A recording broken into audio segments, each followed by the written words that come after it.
I think it's really hard for parents to understand this, which is that hateful content often rises to the top. And the reason is the algorithms are optimized for engagement, right? So even though it's stuff people don't want to see, they don't like it, they're more likely to be fighting, right? Or saying, hey, that's terrible, or going back and forth. And that actually helps engagement, right? So that's the number one. And then number two is what we refer to as kind of the rabbit hole effect. And we see this a lot. You mentioned like eating disorders and things like that. So I'll use that example for now, but it's the same for racism. So let's say you go online and, maybe you're just looking for healthy eating habits or healthy recipes or something like that.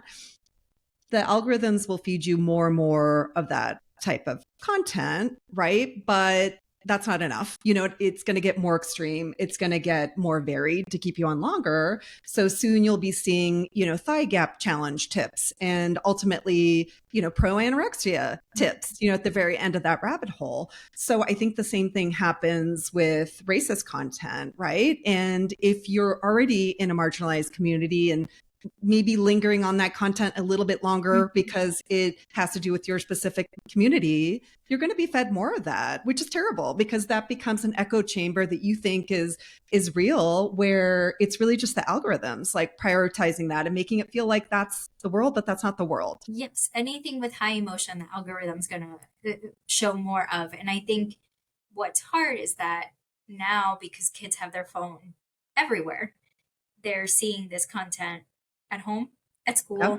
during their fun activities. Like no matter what, it's there. It's constant. And Yeah. so yeah, and that's why one of the things we recommend often is co-viewing, sitting down with your child and scrolling together, Yeah. because you want to notice what is the algorithm showing them a lot of, and what does their explore pages look like, because Yep. those are based on what your child's engaging with. So if you Mm-hmm. start to see a lot, whether, racism, but as you're mentioning, anorexia content, self-harm content, that's going to give you an idea of what your child is really engaging, and what great conversation starters right there.